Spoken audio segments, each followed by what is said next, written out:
uskaltaisin sanoa, että me ollaan Suomessa sekä yksityisellä että julkisella sektorilla edelleen tämmöisen niin kuin teollisen ajan rakenteiden ja ajattelumallien vankeja. Se paradigman muutos, kun me kuvataan näin, että meidän täytyy niin kuin kestävällä tavalla uudistua teollisen ajan rakenteista ja ajattelumalleista ihmis- ja ratkaisukeskeiseen palvelutalouteen.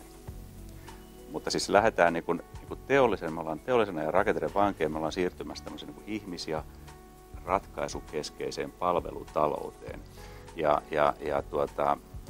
Jos sanotaan, että mikä on tyypillistä nyt tälle teollisen ajan paradigmalle, niin mä haluan korostaa, että tämä ei siis tarkoita sitä, että teollisuus on pasee ja palvelut on jotain tulevaisuutta. Eihän se niin mene, vaan tietysti teollisuus on edelleen Suomelle hyvin tärkeä ja ydinasia tulevaisuudessakin, mutta se lisäarvo, millä niin kuin luodaan Suomeen niin kuin töitä ja ylipäätään lisäarvoa, niin se tapahtuu eri lailla kuin aikaisemmin. Se tapahtuu nimenomaan niin kuin lähellä asiakasrajapintaa, yhteisöllisesti, mä sanoisin niin kuin asiakkaiden ja kumppaneiden kanssa verkostoiden niin kuin luoden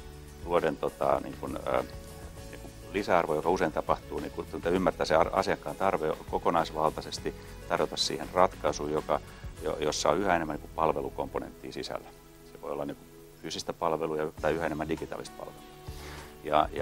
Eli teollinen ydin säilyy, mutta se on nimenomaan se lisäarvo tulee sieltä palvelun ja ratkaisun kautta. No, tässä on tätä transformaatiota tehnyt. Tietysti julkisen sektorilla on jumalattoman suuria mahdollisuuksia tässä suhteessa luoda lisäarvoa ikääntyvän väestön ja hyvinvoinnin parantamiseksi.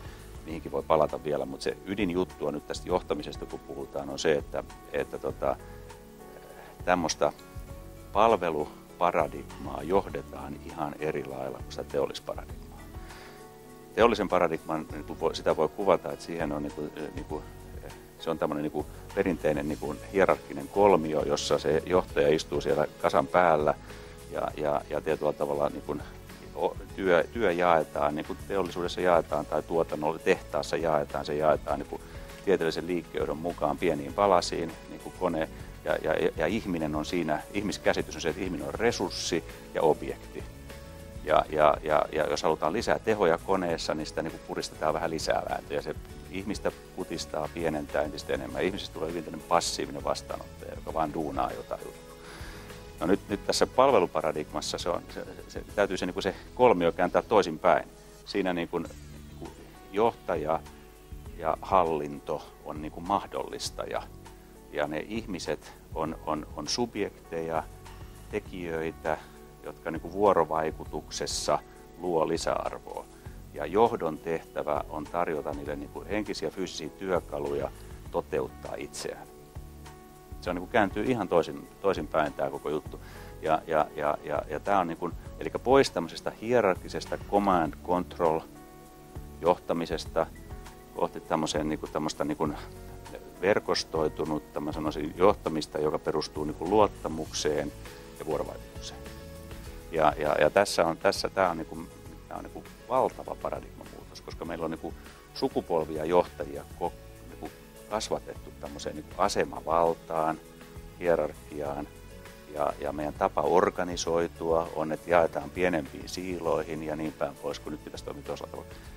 Miksi tämä on mahdollista tänä päivänä on tietysti pitkälti teknologian ansiota, että tavallaan internet on poistanut transaktiokustannuksia pienentänyt ja voidaan toimia paljon verkottuneemmin ja sitä kautta pysytään, tämä on monen asian summa, että tässä driverina on tietysti globalisaatio ja teknologian kehitys ja ihmisten arvomaailma ja kaikki muut, mutta nyt me ollaan tämmöisessä paradigmassa kuitenkin, jossa lisäarvo tehdään ihan eri tavalla ja se vaatii erilaista johtamista. Mun mielestä johtaminen on nyt suuremman tämmöisen paradigman muutoksen edessä, mikä se on ollut, uskaltaisin sanoa, 200 vuoteen.